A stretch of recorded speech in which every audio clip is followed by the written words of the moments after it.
सबसे पहले हम ये देखेंगे नाड़ी परीक्षण, जो रेडियल आर्टरीज में जो पल्सेशन हो रहा है, जो पंपिंग हो रही है, जो भी वहां पर जो लग रहा है, जिसके ऊपर हम उंगली रख रहे हैं, और उसके बाद जो हमें फील हो रहा है कोई धड़कन, उसको हम देख रहे हैं और उससे हमने रोगों को देखना है। तो यह जो धड़कन है, यह जो पल्सेशन है, इसका आधार क्या है?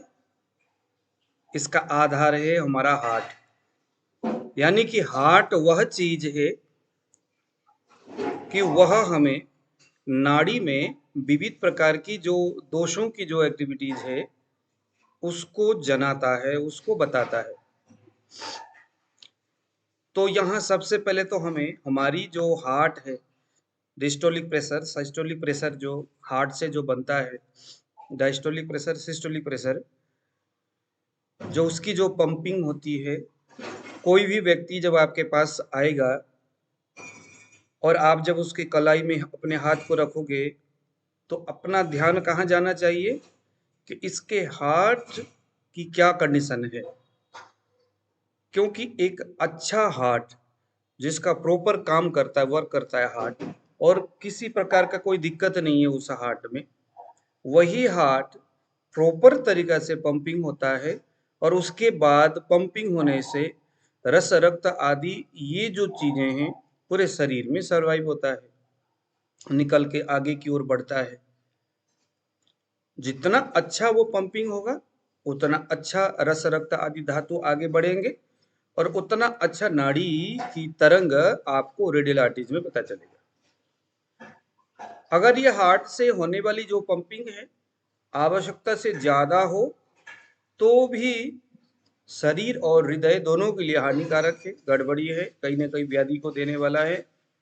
अगर ये पंपिंग अपने रिदम से, अपने मान से कम हो तो भी ये शरीर में रोगों को देने वाला है और हमें वह चीज नाड़ी से पता करना है। तो सबसे पहले हमारा नाड़ी का आधार क्या है? हार्ट की पंपिंग। तो सबसे पहले आप अपने कलाई में, जैसे आप कर रहे थे पहले, ऐसे आप अपनी उंगली को रखिए। सबसे पहले हम देखेंगे नाड़ी का बल। सबसे पहले हम देखेंगे नाड़ी बल। नाड़ी बल का मतलब क्या है? नाड़ी बल का मतलब है कि जो हार्ट पंपिंग हो रहा है वो कितने बलवान है। अगर वो बलवान होगा तो गहराई तक आपके उंगली में जो स्पंदन है वो प्रॉपर दिखाई देगा। अपने 3 उंगली को बरोबर अपने कलाई में रखिए। 3 उंगली को बरोबर रखिए। प्लीज अपने अपने ऑडियो को बंद करिए। अपने उंगली को अपने रेडियल आर्टरीज के ऊपर रखिए और उसके बाद 3 उंगली को, जैसे कि मैंने पहले आपको बताया था कि सबसे पहले ये नाखून को आगे की ओर स्पर्श करते हुए पहले एक उंगली को रखना है, फिर दूसरे को मिडिल को रखना है, फिर रिंग को रखना है। इसी तरह से हम इसको रखेंगे। जब मैंने देखा कि मेरे 3 उंगली के नीचे एक रेशो में, एक रिदम से, यानी कि एक लाइन में, एक सिरा में पल्सेशन लगना शुरू हो गया। अब मैं क्या करूंगा? 3 उंगली नीचे ऊपर, नीचे ऊपर 4-5 बार तक करूंगा। करिए जरा। 3 उंगली को धीरे धीरे नीचे जाना है। नीचे जाते वक्त इसका, इस बात का ख्याल रखना है कि कोई भी जो नाड़ी है, 4 mm की जो छोटी नाड़ी की जो तार है, पहले सुपरफिशियली आपने जिस एक उंगली के जिस पॉइंट में आपने टिका के रखे थे वहां से आगे पीछे फिस लेना, ये ध्यान देना है।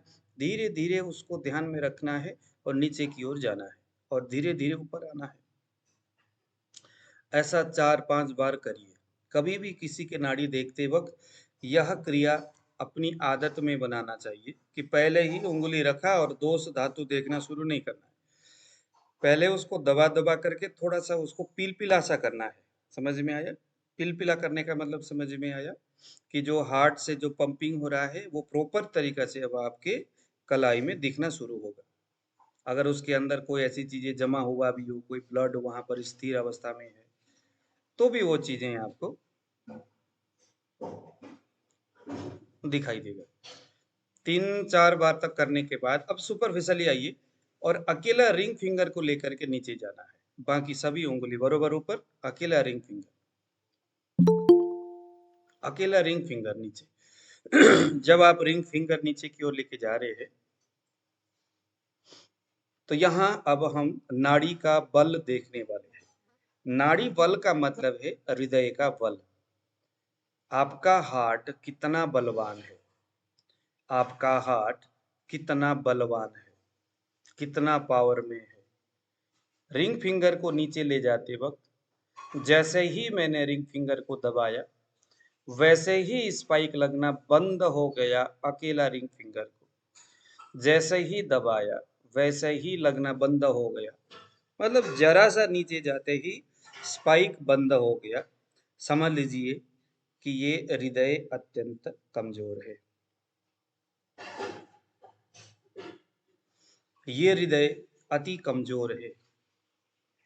रिंग फिंगर को नीचे की ओर ले जाना है, थोड़ा सा नीचे जाते ही ऊपर ही गायब हो गया, स्पाइक बंद हो गया, गायब हो गया।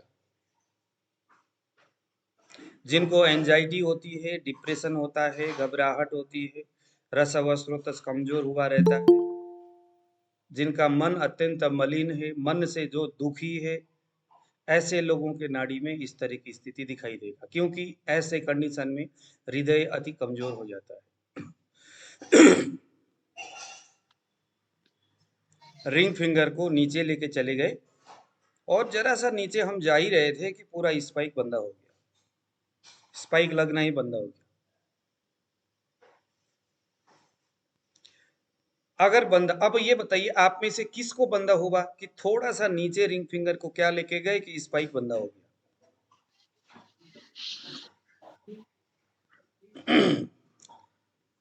किसका बंद हुआ? अकेले रिंग फिंगर को धीरे से नीचे की ओर प्रेस करना है। जैसे ही हमने उसको प्रेस किया तो ये क्या, रिंग फिंगर में तो स्पाइक ही लगना बंद हो गया। एकदम पतला सा तार जैसा लग रहा था ऊपर, और नीचे जाते ही बंद हो गया, थोड़ा सा दबाते ही बंद हो गया। नीचे धीरे धीरे जाएंगे, स्पाइक लग रहा है, लग रहा है, नीचे जा रहे हैं, स्पाइक तो लग ही रहा है, कहीं बंद नहीं हो रहा है। हाँ, थोड़ा बल कम है, मात्रा भी कम है, लेकिन लग रहा है। काफी नीचे जाने के बाद बंद हो गया तो ये हृदय बलवान है, यहाँ हृदय बलवान है। काफी नीचे जाने के बाद बंद हो गया, ध्यान देना, काफी नीचे जाने के बाद बंद हो गया तो ये हृदय बलवान है।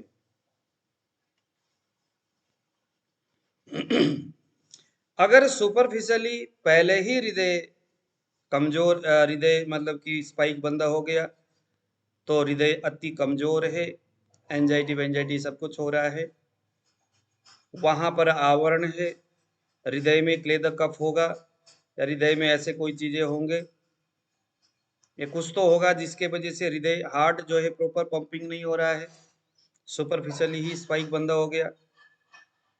थोड़ा सा नीचे धीरे धीरे लेके जा रहे हैं, शांति से लेके जाना, मस्ती से लेके जाना। जैसे हम पहाड़ में अपने गाड़ी लेके जाते हैं, बस, तो कैसे जाते हैं, धीरे धीरे धीरे धीरे सावधानी से। ऐसे रिंग फिंगर को नीचे की ओर ले जाना, एकदम कूदना नहीं उसको लेके, बीच में कहीं जाकर के बंद हो गया, लेकिन काफी नीचे जाके, तो ये सामान्य हार्ट है। एक कंडीशन है जहां पर जितना नीचे जाओ वो बंद होता ही नहीं है।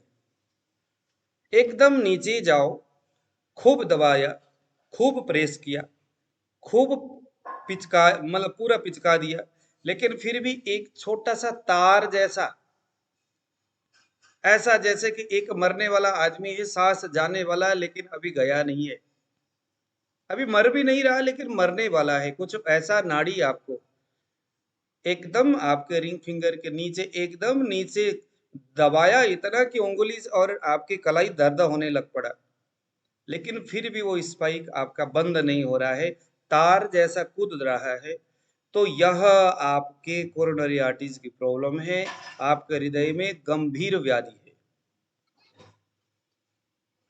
अथवा हम कह सकते हैं कि ये ऐसी व्याधि है जो अत्यंत दीर्घकालीन रोग वाला है। शरीर में कोई ऐसा रोग है जो अत्यंत पुराना है, जिन्हें हम जीर्ण व्याधि बोलते हैं। कोई भी हो सकता है। अब अगर ध्यान देना, 3 सूत्र मैंने बताया, दबाओ लेकिन वो बंद ही नहीं हो रहा है, तो ये जीर्ण व्याधि है। ऊपर से नीचे दबाते ही तुरंत बंद हो गया, ये व्याधि सुपरफिशियली हृदय की कमजोरी के वजह से हो रहा है। जहाँ मन की संबंधित, मन से रिलेटेड जो समस्याएं हैं, घबराहट है, धातु क्षय हो रहा हो या ओज क्षय हो रहा हो, कुछ ऐसे कहना है। और थोड़ा नीचे जाकर के बंदा हो जाए, आराम से संतुष्टि से बंदा हो जाए, कोई बात नहीं भैया मैं डूब जाता हूँ, तो समझ लो कि ये इसके हार्ट में कोई ज्यादा दुखी तो नहीं है। लेकिन फिर भी अगर कोई व्यक्ति आता है नाड़ी दिखाने, तो यहाँ से हम सबसे पहले उसका ये परीक्षण करेंगे। अब अपने अपने ऑडियो को खोलिए, अपने अपने माइक को खोलिए और किस किस को क्या क्या नाड़ी दिखना वो देखिए। वो तो गुरु जी लास्ट तक गया, लास्ट में जाके बंद हो गया। हाँ, तो ये सामान्य नाड़ी जी। पंकज जी।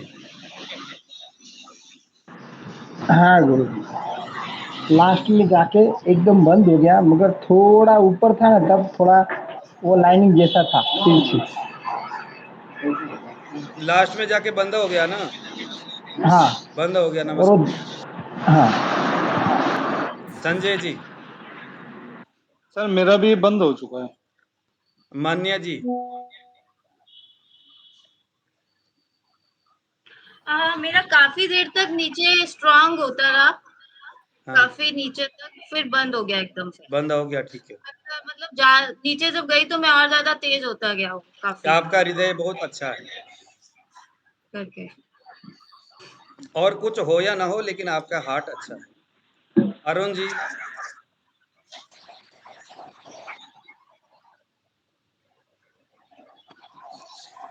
सालिक जी। सर अब बंद हो गया सर, अचानक बंद हो गया, दबाया सर। दबाया अचानक, सुपरफिशियली ऊपर ही बंद हो गया। जी जी ऊपर ही जैसे ही आपने थोड़ा सा भी प्रेस किया और पूरा ही बंद हो गया। जी जी। तो रात में सोते नहीं है क्या आप? सोता हूँ सर। नींद आती है कि नहीं? आती है। नींद आती है। तो आपको कोई ऐसे व्याधि तो नहीं है, कोई रोग तो जी। नहीं है? सर मेरे को पीत का ज्यादा प्रॉब्लम रहता है सर। किसका? पीत प्रॉब्लम रहता है, पीत। पित्त, पित्त का? जी जी जी। अच्छा। और मानसिक कोई समस्या है? मानसिक? मानसिक समस्या तो नहीं है, पर थोड़ा सा टेंशन रहता है, फैमिली टेंशन। वो फैमिली का टेंशन तो सब में रहता है, वो जी सामान्य सामान्य बात है, एक बात है, ठीक है। जी जी। वो तो अभी यहाँ पर पूरे इतना नहीं, सारे बोल पड़ेंगे अरे मेरा भी ऐसा ही हाल है, सबका वही हाल है। गुरु जी। जी हाँ जी। गुरुजी, पहले थोड़ा मध्य होता है फिर तेज बंद हो जाता है आखिरी में। हाँ जी। पहले थोड़ा मध्य है, फिर थोड़ा तेज होता है और आखिरी में बंद हो जाती है बिल्कुल। हाँ, तो मैंने आपको बताया कि ये हमारा जो 3 रिदम है, इसको हमने देखना है। समान है। अभी हमने क्या देखा? हमारे जो हार्ट है। हाँ जी सोमनाथ जी।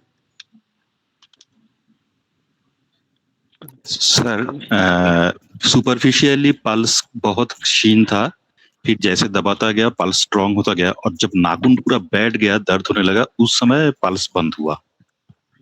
ओके। सुपरफिशियली बहुत ज्यादा कमजोर था और डीप में जाकर के कोई दिक्कत थी। जब जैसे मैं दबाता गया तब कफ का पल्स अच्छा फील होने लगा, और जब मैं पूरा दबा दिया, नाखून बैठ गया पूरा स्किन के ऊपर, तब बंद हुआ। हाँ, तो ये भी कोई अच्छी बात तो नहीं है। तो ये भी कोई ये धातुगत रस या रक्त धातुगत व्याधि बता रहा है ये, ऐसा कुछ है? बहुत साल पहले तो थायराइड का इशू था, वो तो ठीक हो गया। अभी 6-7 महीना हुआ है, वो थायराइड का TSH नॉर्मल रेंज पे है, और तो कोई थायराइड, टेंशन है नहीं, और तो कुछ है नहीं प्रॉब्लम। हाँ हाँ, ये रस धातुगत व्याधि है। ये जीर्ण व्याधि की अवस्था में आपका शरीर जा सकता है। देखो एलोपैथिक ट्रीटमेंट से कभी थायराइड ठीक नहीं होता, मैं आपको नहीं, एलोपैथिक किया नहीं मैं होम्योपैथी किया था। ओके, लेकिन फिर भी एक बार आप ध्यान दो, क्योंकि ये चीजें अभी आपके जीर्ण अवस्था की ओर शरीर है, पूर्ण रूप से नहीं है, लेकिन कुछ गड़बड़ी है, उसके ऊपर आपने अभी भी थोड़ा ध्यान देना है। आप ठीक है ये ना सर। समझना कि ये रस और रस धातु से संबंधित कुछ न कुछ दिक्कत है। और जो ठीक है सर। थायराइड जो है रस रक्त धातु की रस की व्याधि है, वो रस क्षय की व्याधि है। हम्म, तो ठीक आपको है सर। थोड़ा इसको ध्यान देना है, ठीक है? ये जीर्णता की ओर जा रहा है आपका शरीर। जहां आपने ठीक। कहा कि नाड़ी दबाने के बाद अंगुली दर्द हो गया, तो हम्म, जाकर के बंद हुआ, इसका मतलब ये आपकी जीर्ण अवस्था में शरीर। तो इसने आपको बता दिया कि आपके हृदय में कोई चीजें हो रही है कि जो कि क्षय की क्षीण की अवस्थाएं हो रही है। जीर्ण जैसे रोग, सर कुछ दिन पहले ऐसा प्रॉब्लम था, मैं बहुत थक जाता था, हाँ, फिर तो चेस्ट में जीर्ण का कभी मतलब यही होता है ना, जीर्ण, जीर्ण का मतलब है पुराना रोग। हम्म, हाँ जी, और चेस्ट में कभी लेफ्ट साइड कभी राइट साइड में पेन होता था। फिर मैंने हार्ट के वजह से, हाँ 2 हफ्ते से अनुलोम विलोम किया तो ठीक हो गया। अभी वो चेस्ट पेन रहा नहीं, ठीक है। अभी ठीक ठाक है, थकन भी नहीं है। हम्म। मे बी उसका भी कोई आप एक काम इफेक्ट कर लीजिएगा, आप गिलोय हो गया, ताजा गिलोय ले लेना, ताजा एलोवेरा ले लेना, और उसमें कूट करके रस निकाल लीजिएगा, और वहां पर आपने डालना है क्या बोलते हैं इसको, गुड़। गिलोय हो गया, एलोवेरा। एलोवेरा हो गया, और इनके पेस्ट में गुड़ डालना है, और डाल करके सुबह आपने ब्रेकफास्ट के टाइम में इसको पीना है, ठीक, रस कितना निकाल। Amount sir? हाँ, कितना अमाउंट पीना है? थोड़ा सा अपने हिसाब से, इसमें कोई वो नहीं है। मैं आपको, आपने ना एक रस रस पाचक भी लेना है आपने, मैं अच्छा आपको अभी रस पाचक बता रहा हूँ, या अच्छा। ना बताऊं फिर यहाँ पर कोई ऐसे होंगे सर ये चलो चिकित्सा के बाद हम चरक में करेंगे, अभी बात ठीक है उतना आप ले लो। ठीक है। ठीक है, मतलब ये आपके रस क्षय हो रहा है, तो रस वृद्धि क्षय करने वाला है, कोई ना कोई आवरण हो रहा है रस धातु में, आवरण, वायु रस धातु को आवरण कर रहा है, उसके बाद क्षय हो रहा है। तो वात सामक कुछ व्यवस्था करिए, कुछ वस्ती वस्ती करो, ठीक। कुछ वस्ती की व्यवस्था करो। वस्ती ठीक है जो सर। है ना, अनुलोमन हो जाएगा, जब वायु जब नीचे की ओर जाएगा मामला ठीक हो जाएगा। रात हम्म में सोते वक्त आप एरंड तेल और हरड़, एरंड भ्रष्ट हरित की ले लो दूध में डाल हम्म के, हम्म। इससे आपका कॉन्स्टिपेशन वगैरह होता है क्या? नहीं, वो भी एक प्रॉब्लम पुराना था, वो भी ठीक हो गया है। अच्छा, ठीक है। ठीक तो है। अभी हम लोगों ने देखा नाड़ी बल के 3 अवस्थाएं, इसको नोट करना है और हमेशा इसको प्रैक्टिस करना है। अब यहीं से हम दोषों की क्षय और वृद्धि देखने वाले हैं। यहाँ पर दोषों के बारे में अभी तक कल तक हम लोगों ने सीख लिया, अभी हम लोग दोषों की क्षय और वृद्धि देखने वाले। अभी हमने हृदय कितना बलवान है, कितना बल है उसका, सिस्टोलिक डायस्टोलिक प्रेशर कैसा है, उसके आधार पर नाड़ी को हमने चेक किया। अब हम दूसरी चीज देखेंगे, जब नाड़ी, जब हार्ट जब पंपिंग करता है, प्लीज आपने अपने ऑडियो को बंद करिए, मैं अब फिर एक सूत्र दे रहा हूं, कंफ्यूज नहीं करना है। हार्ट जब पंपिंग होता है, टुक टुक करता है, तो वो हार्ट से बहने वाली जो फ्लो है, जो रस और रक्त पूरे शरीर में जो आ रहा है, हार्ट क्या करता है, जबरदस्त फेंक देता है इन पोषक तत्वों को, है ना, फिर वो धातुओं में जाता है, प्रत्येक अर्गन में जाता है। जब वो फेंक रहा होता है तो उस समय जो रस और रक्त प्रत्येक आर्टरीज से, प्रत्येक नाड़ियों से होते हुए आता है, नाड़ियों से होते हुए आएगा ना, है ना। जैसे ही अगर मैं एक पाइप में टूटी खोल करके पानी डालूंगा, तो पाइप के अंदर पानी जाएगा कि नहीं जाएगा? जाएगा। अब वो जो पानी जाएगा, वो उस कितना पानी जा रहा है, पानी जो जा रहा है कितना जा रहा है, एक तो जो जा रहा है उसको हम कहेंगे गति, उसको हम क्या कहेंगे, उसको हम कहेंगे गति। तो गति को हमने देखना है, और जब वो जाएगा तो वो उस नाली को एकदम भरा हुआ जाएगा या कम जा रहा है। आप लोग समझ में आ रहा है आप लोगों को मैं क्या कह रहा हूं? वो जो जा रहा है ज्यादा अमाउंट में जा रहा है या कम अमाउंट में जा रहा है? हार्ट से जाने वाला रस रक्त नाड़ियों से होते हुए जो गुजरता है, अगर वो ज्यादा अमाउंट में जाता है तो पूरे नाड़ी एकदम टाइट होकर के भर करके आगे की हो जाता है ना, पूरा उकुस मुकुस होके जाता है। उसकी अमाउंट जब ज्यादा हो, जितना ज्यादा अमाउंट होगा उतना ज्यादा फूला हुआ रहेगा वो, और जितना कम अमाउंट होगा उतना कम फूला हुआ रहेगा या पिचका हुआ सा रहेगा। उतना क्या रहेगा? पिचका हुआ रहेगा। तो लिखिए दूसरे नंबर में वॉल्यूम। नाड़ी से हमने पहले नाड़ी का बल देखा, दूसरे नंबर में हम देखेंगे वॉल्यूम को। वॉल्यूम का मतलब है कि नाड़ी से जो जा रहा है वो एकदम भरा हुआ सा जा रहा है, यानी धमनी जो है भराव के साथ जा रहा है, या एकदम कमजोर एकदम कम जा रहा है। अगर भराव के साथ जा रहा हो तो अपने उंगली जब वहां पर लगाओगे तो भरा भरा सा नाड़ी दिखेगा। आप जरा अपने उंगली को लगाइए, भरा भरा सा।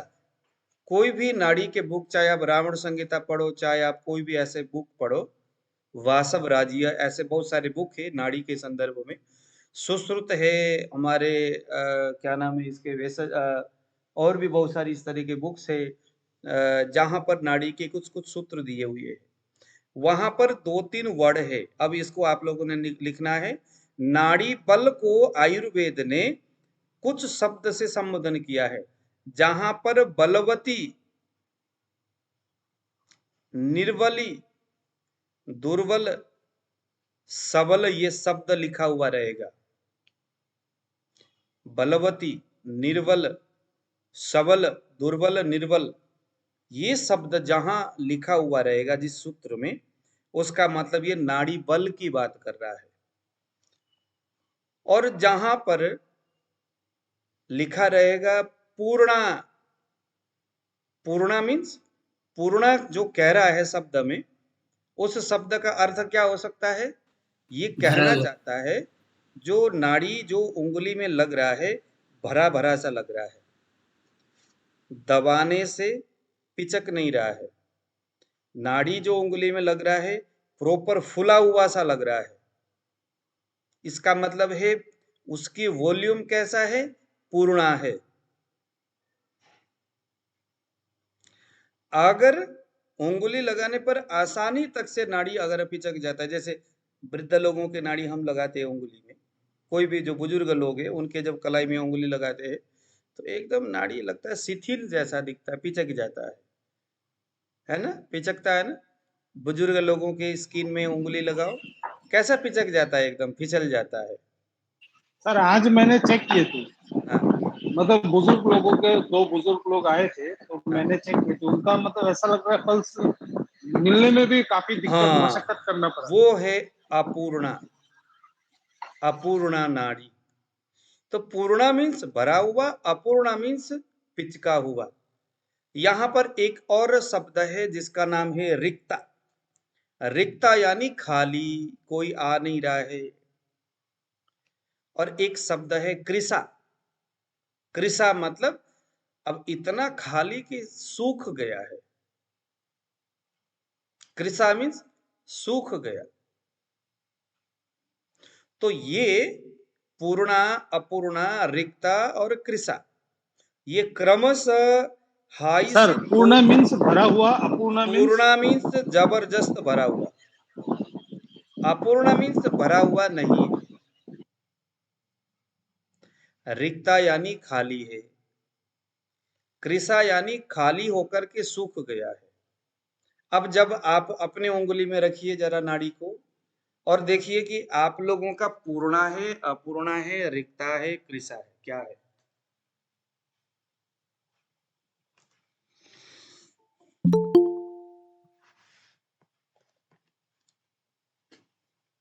वेद सर प्रकाश मेरा भरा हुआ है। हाँ? सर ये कौन सी किसी भी उंगली में, क्योंकि हार्ट से जो आ रहा है वो तो पूरे शरीर में आ रहा है। वेद प्रकाश जी लेट कैसे हो गए आप? सर नमस्कार, मुझे पता नहीं सर, ये दूसरी ऐप में शुरू कर दिया आपने मीटिंग, ये दूसरे खुल नहीं रहा था मैं इसमें। ऐप वही है जी। अभी डाउनलोड करके अभी किया था सर। नहीं इसी में तो चल रहा है, इतने दिन से क्लास हमारा गूगल मीट से ही तो चल रहा है। पता नहीं सर, पहले तो डायरेक्ट खुल जाता था, अभी एक ऐप डाउनलोड करने के लिए बोला, वो डाउनलोड करी गूगल मीट के नाम से, फिर उसमें लॉगिन किया तब जाके हुआ। अच्छा हाँ, अब ऐसे सर ही है। गूगल मीट 2 है। अच्छा मुझे नहीं पता इसका। प्रकाश जी सर हाँ मैं भी ऐसा हुआ था मुझे भी। अच्छा चलिए। प्रकाश जी देखिए, सोमनाथ जी देखिए, अपनी उंगली को दबाइए। वेद प्रकाश जी आप भी दबाइए जरा। अब आपको तो पता, अभी फिर मैं वेद प्रकाश जी के लिए मैं बता दूं। वेद प्रकाश जी आप अपनी उंगली को, अब जरा आपका कंसंट्रेशन थोड़ा सा इधर रहे तो मैं बताऊं।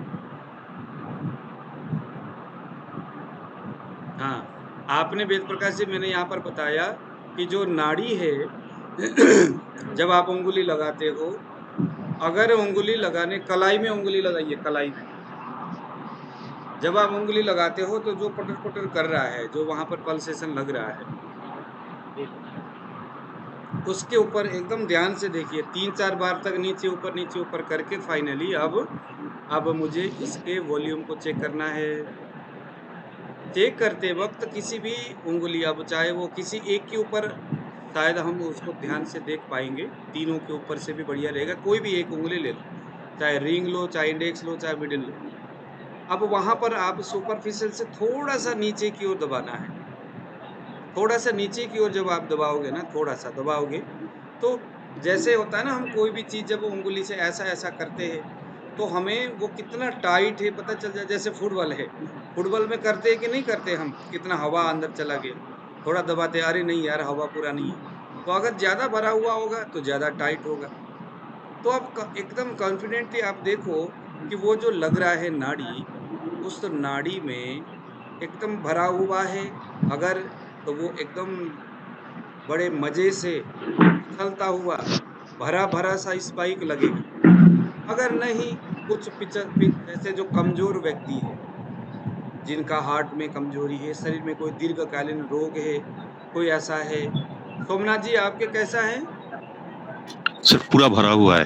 ओके, तो नाड़ी में ये जो भराव है, अब ये कहाँ पर इसका इस्तेमाल करेंगे वो हम बाद में, क्योंकि अब इसके उधर जितनी भी हम बात करेंगे वो सभी इन्हीं सूत्रों के आधार पर करेंगे। जयप्रकाश जी भरा हुआ है गुरु जी। भरा हुआ नाड़ी है या चिपका हुआ नाड़ी है? भरा हुआ नाड़ी अच्छी बात है, नाड़ी भरा हुआ होनी चाहिए। भरा हुआ आने का मतलब है आसानी तक से नाड़ी दिखाई देगी। हाँ आसानी से निकल जाएगा। सर हमारे इंडेक्स में तो बोल रहा है, बाकी 2 में नहीं बोल रहा। हाँ, तो उसको आप लोगों ने देखना है, यानी पूर्णा, अपूर्णा, रिक्ता और कृसा। कृसा का कैसा होता है, उंगली लगाओगे नीचे चले जाएगा और एकदम कर्कश जैसा आपको वो नाड़ी दिखाई देगी। सर फिर से बताइए कृषा। कृसा मीन्स कर्कश। सर रिक्त मतलब खाली। रिक्त मीन्स खाली, खाली। खाली। खाली का मतलब है नीचे जाएगा, आसानी से नीचे चले जाएगा। दब पूर्णा मीन्स जाएगा आसानी से नीचे दब नहीं पाएंगे। जाएगा। रिक्ता मीन्स आसानी से नीचे तक चले जाएगा, कोई दिक्कत नहीं। उसको जैसे दबाना पाइप में है। पानी कम भरा रहता है, हाँ बस पानी कम भरा है, रिक्ता। जैसे तो जल्दी दब जाता है, तेज रहता, ज्यादा भरा रहता है, टाइट रहता है थोड़ा। बस वही है। अब तीसरे नंबर में हम देखेंगे इसकी सर कृषा फिर से बोलिए। कृषा मीन्स कठिन। कृषा मीन्स कठिन नाड़ी। कठिन का मतलब है, एक तो है अगर पूर्ण नाड़ी का मतलब गिला गिला सा मोटा सा। कृषा का मतलब यहाँ पर एक और भी अवस्था है कि भरा तो है लेकिन बहुत कठोर है, जैसे वायु है। वायु जो है भरा हुआ तो होता है लेकिन कठोर होता है। कृषा मीन्स बहुत कमजोर, कठोर है अथवा कमजोर है। कृषा मीन्स दुर्बल, कृश यानी दुर्बल, कमजोर।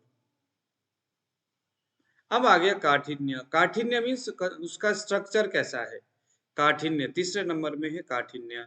अब ये काठिन्य कैसे, काठिन्य एक उंगली से हम कोई कहीं पर भी एक उंगली लगाओगे तो काठिन्य का मतलब अत्यंत कठिन अगर होगा तो वो काठिन्य है।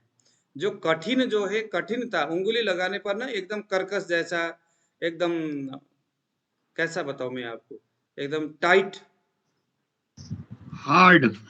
हार्ड। काठिन्य मीन्स उसकी जो स्ट्रक्चर है वो कैसा है, नाड़ी का हार्ड है एकदम। जैसे हम कहते हैं ना कि दबाने पर आसानी से नहीं दब रहा है, हार्ड है। तो ये काठिन्य जितना ज्यादा बढ़ेगा उतना ज्यादा वायु की प्रवृत्ति ज्यादा होगी, ऐसा एकदम नरम होगा, मुलायम होगा। मनोज जी प्लीज, अभी मेरा क्लास चल रहा है, ओके।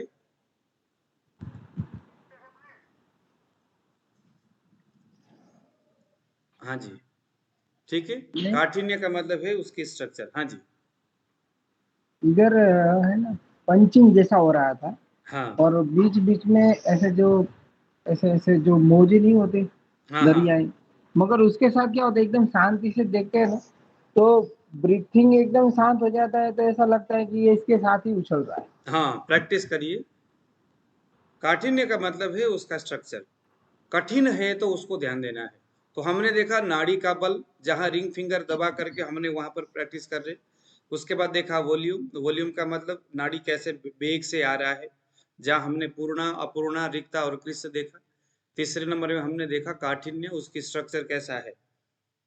स्ट्रक्चर मतलब वो तो ऊपर से आसानी से जब हम उंगली लगाते हैं तो उंगली लगाते हैं वो उसकी जो काठिन्यता है या एकदम कोमल है वो पता चल जाता है। सर जी, एक चीज ये बताइए, मैं देख रहा था इतना हार्ड था कि वो समझ भी नहीं आ रहा था कुछ। किसका नाड़ी? एक पुरुष थे, उनका देख रहे थे। हाँ, वो कितना एज था उनका? करीब 40 साल रही होगी। उनको उनके रोग काफी थे, काफी रोग थे उनके अंदर। जितना ज्यादा रोग होगा और वो रोग वायु से संबंधित रोग होगा, उतना हाँ ज्यादा उनके शरीर, उनके नाड़ी में काठिन्यता, स्ट्रक्चर उसका बहुत कठोर होगा। जी जी, बहुत कठोर था। मैं जो आपको सिखाऊंगा प्रैक्टिकल नाड़ी नाड़ी सिखाऊंगा, और मैं आपको ऐसे चीज बताऊंगा कि आपको, आप लोग कहते थे ना कि भैया आपके सामने आए बगैर कैसे समझेंगे, बस ऐसे ही समझ में आएगा। अभी तक जो हम आज मैंने पढ़ाया, आपको कोई है जो समझ में नहीं आ रहा, बस इस कड़ी को एक दूसरे के साथ जोड़ना है। आंख बंद करिए और जोड़िए। वॉल्यूम को देखा और उसके बाद ये, अब फिर उसके बाद हमने उसको काउंट करना है, उसको जोड़ना है एक दूसरे के साथ। कफ कफ कफ कफ कफ, पित्त पित्त पित्त पित्त पित्त। बाद में सिखाऊंगा आपको इसको कैसे दोषों के साथ जोड़ना है। गुरुजी, अब आ गया रिदम। ये कठिनता मतलब स्किन में रहेगी ना? काठिन्यता मतलब स्ट्रक्चर उसकी।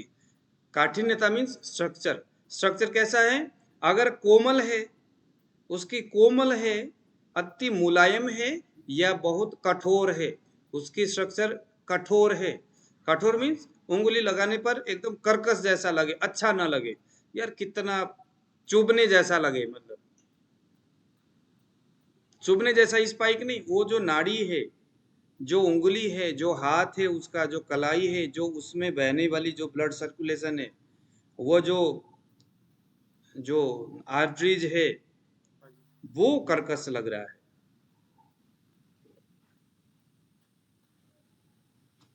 सर रिक्त रिक्त अगर प्रॉब्लम हो तो भी तो मतलब काठिन्य काठिन्य लग सकता है ना? हाँ जी, मतलब अगर रिक्त मतलब खाली वाला अगर हाँ नशे देखो, होगा। रिक्ता जो है वो वायु से ही रिक्ता होगा, पूर्णा तो वायु से होगा नहीं। अगर रिक्ता होगा तो काठिन्य, उसकी स्ट्रक्चर जो है कठिन होगा।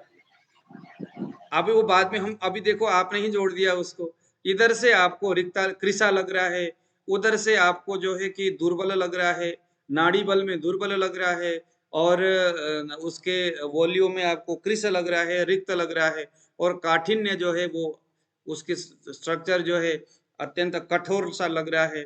बस पता चल गया कि ये वायु से संबंधित समस्या है, इसमें कुछ सर यही तो एक है। पेशेंट मैंने देखे थे तो उसमें उनमें पल्स ऐसा लग रहा है कि मिल ही नहीं पा रहा है।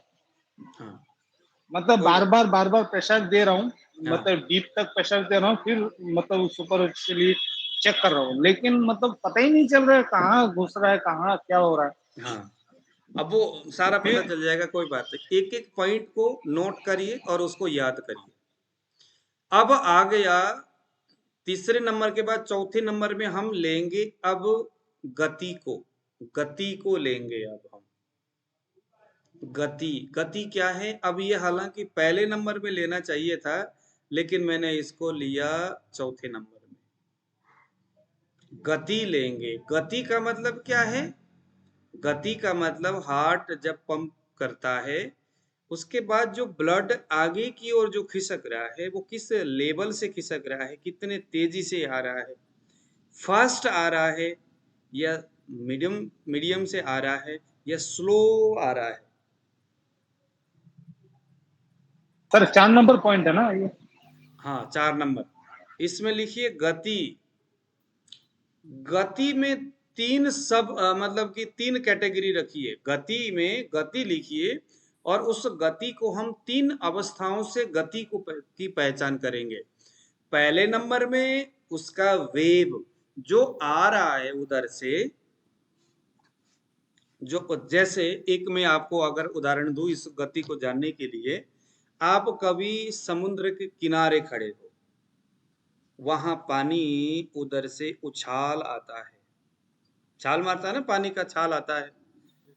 अब ध्यान से देखिए, वह जो छाल आएगा, एक तो उसकी मूवमेंट है, दूसरा एक घेराव के साथ आता है ऐसे करके, और तीसरा वो कितने गति से आ रहा है। एक बार आया, फिर गया, फिर दोबारा आया, फिर गया, फिर तिबारा आया, फिर गया, फिर एक बार आया जोर से आगे की ओर गया, दोबारा जब आया तो थोड़ा धीमे आया, फिर आ रहा है समझ में? जैसे हम समुद्र में, ये उसके गति में हमने 3 चीजें देखा। कितने चीजों को कवर करता हुआ आया, कितने बार आया, कितने तेजी से आया। इसी चीज को हम गति से देखेंगे। अच्छा, इसका आप समझ में आया? एक का नाम है लहर। लहर मीन्स उधर से जो कितना लहराता हुआ आया, यानी कि कितने जगह को कवर करते हुए आया। दूसरे नंबर में उसका वेग, कितने गति से आया। तीसरे नंबर में है काउंट यानी संख्या, कितने बार आया, कितने बार आया। अब ये गति ही हमें कफ पित्त और वात इन तीनों को समझाने में काफी है। सर फिर से बोलिए, वेव उसके बाद? एक पहले नंबर में है लहर, पानी की लहर, अथवा हम कहे हृदय से जब ब्लड सर्कुलेट होता है तो ये हो गया वेव हो गया।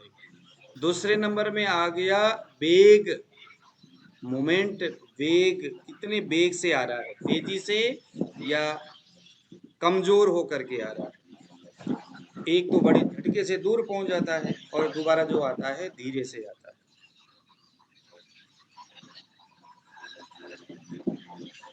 और तीसरे नंबर में आया संख्या, कितने बार आया।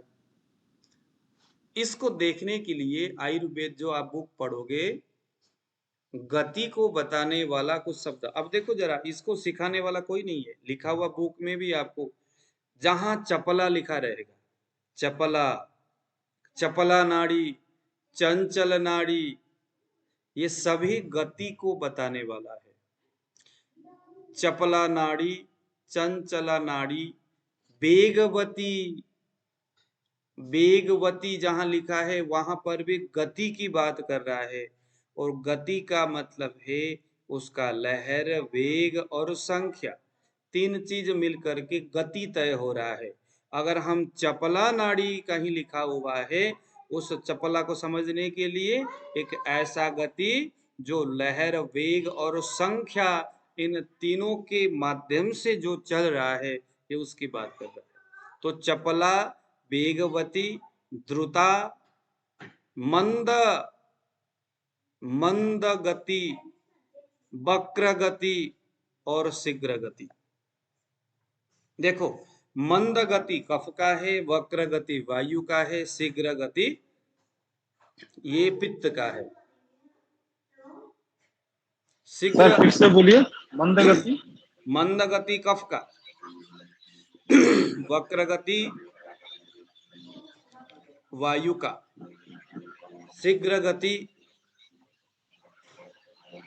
वायु और पित्त का, वायु का भी है शीघ्र गति। सर वक्र गति क्या बोला? वायु का।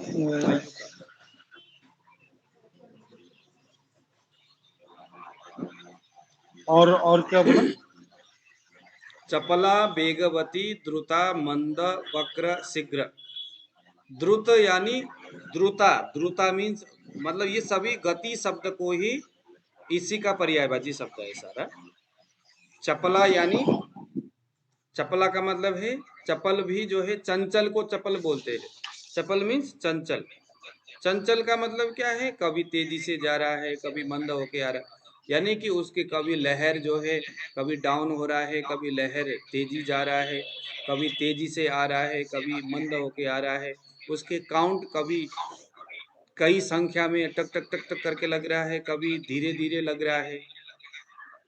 इन सभी को जोड़ करके चपला, वेगवती, द्रुता, मंद, वक्र, शीघ्र, ये सारी चीजें समझेंगे। तो ये हमारा हो गया गति। सर गति में सिर्फ तीन ही चीज को देखा जाता है गति में? हाँ, लहर, वेग और समय। देखो और तीन ही चीज होगा ना। जब आप कहीं दौड़ करके जाओगे तो तीन ही चीज होगा। कितने झूमते हुए आप जा रहे हो। एक मोटा आदमी ज्यादा झूमता हुआ जाएगा, पतला हमारे जैसे सुकुड़ा आदमी थोड़ा कम झूमता हुआ जाएगा। और जब मैं दौड़ूंगा तो मेरी वेग होगा, और मैं कितने बार पैर रख रहा हूँ, कितने तेजी से चल रहा हूँ, और मेरे पैर जमीन में कितने बार जा रहा है, वो संख्या होगी। जितनी बार मैं पैर जमीन को रखूंगा, जितने अधिक संख्या होगा जमीन में पैर रखने का, उतना तेजी मेरा रहेगा, और उसके लहर भी जो है उसी हिसाब से बढ़ेगा। तो ये तीनों चीजें को मिक्स करके आप गति को डिजाइन कर सकते हैं। तो ये हम बाद में समझेंगे इसको, कि अगर हम वायु के बारे में बताएंगे तो वहां पर वायु को कौन सा गति बताया है। चपला भी वायु ही है, आपका वक्र भी वायु ही बोलते। उसको नाड़ी में कैसे देखेंगे वो हम फिर बाद में सीखेंगे एक साथ में। लेकिन अभी हम सर द्रुत गति किसको रिप्रेजेंट करता है? किसको? द्रुत गति। द्रुत मीन्स जल्दी जल्दी। ये वेग एक जो मंद गति कफ को जानते हैं। द्रुत, द्रुत जो होता है ये आपका पित्त। द्रुत मीन्स जल्दी, द्रुत का मतलब है जल्दी, और जल्दी दौड़ने वाला वायु और पित्त ये होते हैं। वायु भी बोलता है। हाँ, वायु भी जल्दी दौड़ता है और पित्त मध्यम दौड़ता है, कफ बहुत धीमे दौड़ता है। किसी भी व्यक्ति के नाड़ी में अपने उंगली को रखेंगे, इसको नोट करिए, 55 to 65, 55 to समथिंग 60 लगा लो। काउंट करने पर ये मैं आपको उसकी संख्या बता रहा हूं, ये गति के अंतर्गत आने वाला है। 55 से लेकर के 60 के बीच में अगर उसकी गति है, स्पाइक है, आपने काउंट किया 1 मिनट में 55 से लेकर के 55 से लेकर के 60 के बीच में अगर आपको पल्सेशन लगता है गिनने पर 1 मिनट में, तो ये कफ का नाड़ी है। मतलब शरीर जो है अभी कफ की ओर जा रहा है। ये कुछ तो बता रहा है जो कि कफ से संबंधित है, कुछ बातें कफ से संबंधित है, कोई समस्या। अगर 60 या 65 से लेकर के 70 तक, 70 या 75 तक ही, एक सेकंड, 55 से लेकर 60 तक हो गया हमारा कफ, 60 से लेकर के समथिंग 70 तक ये हमारा नॉर्मल रेंज है। 60 से लेकर के 70 तक हमारा नॉर्मल रेंज है। कुछ लोग 60 से 65 तक ये नॉर्मल रेंज मानते हैं। सबका एक जैसा नहीं होता, किसी किसी का अलग है, देश काल परिस्थिति के हिसाब से। कोई आदमी कैसा है, कोई आदमी कैसा है, कोई कहाँ का रहने वाला है, कोई कहाँ का। लेकिन फिर भी मोटा मोटी हम कहें कि 55 से लेकर के 60 तक ये कफ है। 55 से लेकर के नीचे अगर होता है तो ये बहुत ज्यादा शरीर में वीकनेस है, कमजोरी है, शरीर में ब्लड सर्कुलेशन नहीं हो रहा है, ये सर्कुलेशन प्रॉपर नहीं जा रहा है। अगर 55 से नीचे है तो 1 मिनट में, अथवा 50 से नीचे अगर हो जाए तब तो फिर तो कहने ही क्या। इंसान के अंदर सर्कुलेशन नहीं हो रहा है, यानी कि उसके जो गति है, हार्ट की जो गति है वो प्रॉपर नहीं है। 60 से लेकर के 65 या 70 तक हमारा ये सामान्य रेंज है, 60 से लेकर के। अब 65 से लेकर के अगर आप 60 से 65 को नॉर्मल रेंज मानते हो तो 65 से लेकर के आपका 70 समथिंग 70 तक ये आपका ये पित्त है। या अगर आप 60 से लेकर के 70 तक अगर आप नॉर्मल रेंज मानते हो तो 70 से लेकर के 75 तक ये आपका पित्त है, और 75 से लेकर के 80 या 90 तक ये आपका वात है। या उसके बीच में आप थोड़ा सा अपने हिसाब से, अपने अपने देश काल, अपने अपने स्थान के हिसाब से आप इसको मेंटेन कर सकते हो। कुल मिलाकर के 55 से लेकर के 60 तक का जो रेंज है ये कफ का है। अब कुछ लोग 60 से लेकर के 70 बोलते हैं, कुछ लोग 60 से लेकर के 65 बोलते हैं नॉर्मल रेंज का। अलग अलग, कुछ लोग क्या बोले, शरीर की अलग अलग स्थिति है। अब आप लोग जो नॉर्मल व्यक्ति है उनके नाड़ी आप चेक करके देख लो, 1 मिनट में कितना काउंट होता है। आप लोग सर ये तो पल्स ऑक्सीमीटर से भी पता चल जाएगा? हाँ चल जाएगा, चल जाएगा। नहीं नहीं, वो वहां से उससे नहीं, आपने यहीं से कलाई से ही इसको आपने देखा है। ऑक्सीमीटर वाला तो ज्यादा जाता है। हाँ जी, हाँ, ऑक्सीमीटर से जो है कितना पल्स रेट तक जाता है? सर ये सुबह 6 से 8 से के बीच में ही देखना है ना। हाँ जी? इसमें और ऑक्सीमीटर में बहुत जो भी अंतर चेक करना है सुबह अर्ली मॉर्निंग ही चेक करना है, 6 से 8 के बीच। नहीं नहीं, ये आप कभी भी कर लो, ये इसकी काउंट में कोई दिक्कत नहीं है।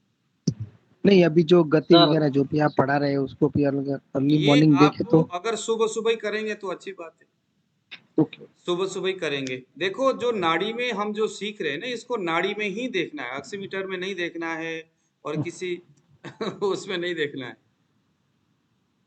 सर ये गति एक ही उंगली में देखना है? वो हाँ, किसी भी उंगली से देख लो। अब देखो ठीक है। इंडेक्स फिंगर या मिडिल फिंगर से ही बढ़िया समझ में आता है, रिंग फिंगर में तो आता ही नहीं है। हाँ सर। इसीलिए इंडेक्स में बढ़िया समझ में आएगा, क्योंकि प्राण वायु में ज्यादा स्पाइक दिखाई देता है। इंडेक्स में बढ़िया समझ में आएगा, तो इंडेक्स में ज्यादा देख लो, कहीं से भी जहां से समझ में आता है वहां से देखो। तो एक गति बार सर कब गुरु जी 55 से 60 कब का और हाँ। 60 से 70 पित्त का, 65 से बीच में नॉर्मल रेंज रखिए ना। 55 से लेकर के 60 ये कफ का, 60 से लेकर के 65 आपका नॉर्मल रेंज हो गया।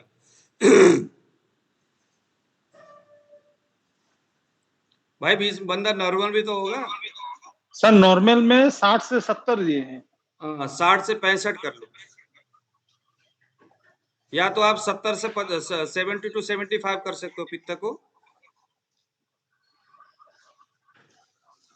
कुछ लोग कहीं कहीं मैंने देखा 90 तक, कम से कम 75 से लेकर के 90 तक ये वायु का रेंज जाता है किसी किसी के। तो मेरे पास पहले एक फिक्स इसका सूत्र था, लेकिन मैं कई सारे लोगों की नाड़ी देखता हूँ तो सब में एक जैसा नहीं होता है, इसीलिए मैं आप लोगों के ऊपर छोड़ देता हूँ। सर ये राजस्थान और उत्तर भारत दोनों में डिफरेंट रहेगा ना लोगों के, ये जो नॉर्मल रेंज बोल रहे हैं? कैसे? राजस्थान के लोगों की नाड़ी में और हाँ, उत्तर भारत की नाड़ी में वो एटमॉस्फेयर का समान नहीं रहेगा, कुछ समान नहीं रहेगा। अच्छा अच्छा, आप काउंट क्योंकि भी कर क्लाइमेट लेना। पूरा चेंज है। हाँ ये नॉर्मल रेंज में अलग रहेगा। हाँ, अलग अलग अलग अलग, हमारे नाड़ी के हिसाब से सब जगह अलग, ओके ओके। क्योंकि आहार विहार हमारे शरीर दोष प्रकृति को परिवर्तन मतलब कि व्यवस्थित करता है। गुरुजी हमारा 68 आ रहा है। कितना आ रहा है? 68 68 68 आ रहा है। तो जी इसका मतलब ये 68 का मतलब कुछ पित्त की ओर टच हो रहा है आपका शरीर।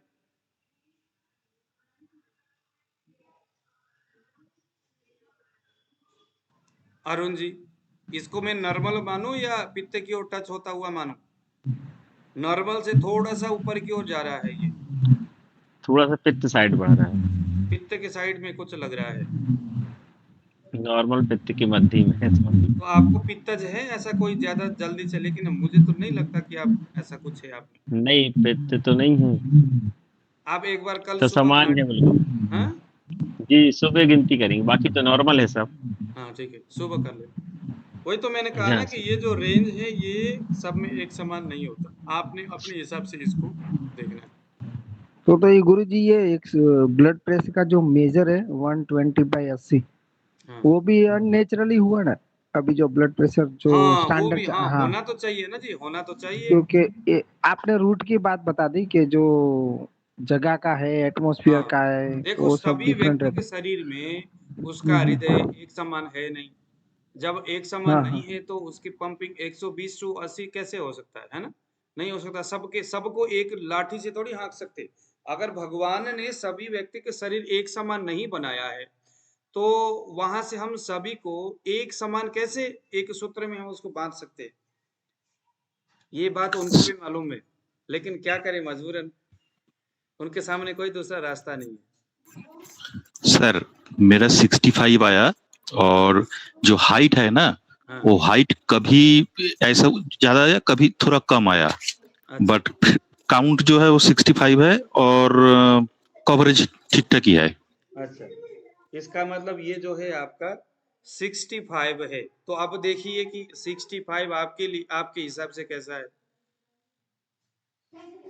मैंने आपको बताया कि 55 से लेकर के 60 तक ये 60 तक जो है ये कफ है, 60 तक कफ है, या 50 से लेकर के 55 तक कफ है, और 55 से लेकर के 60 तक अगर हम इसको नॉर्मल रेंज लेते हैं, या 60 से लेके 65 तक भी अगर हम नॉर्मल रेंज लेते हैं, तो वो अपने हिसाब से उसको आप लोग मेंटेन कर लेना अपने अपने स्थान के हिसाब से।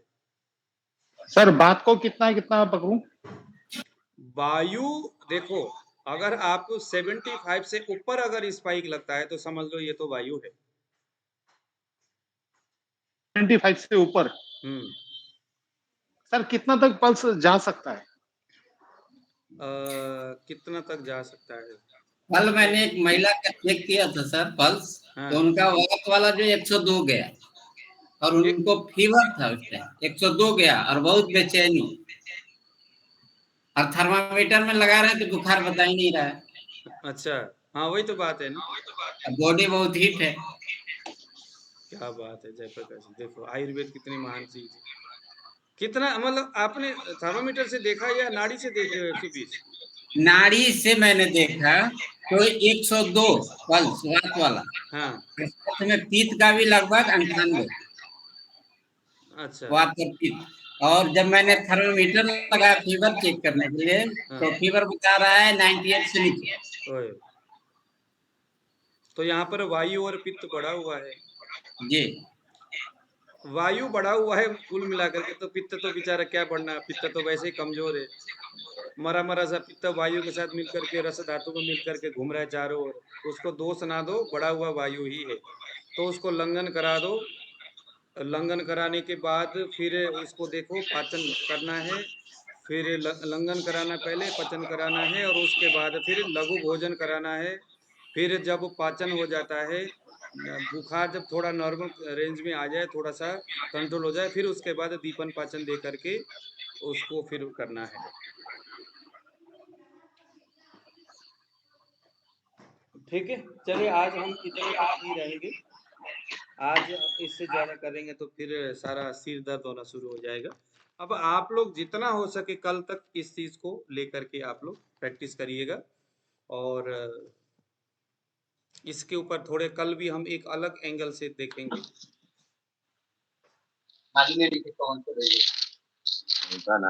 ठीक है।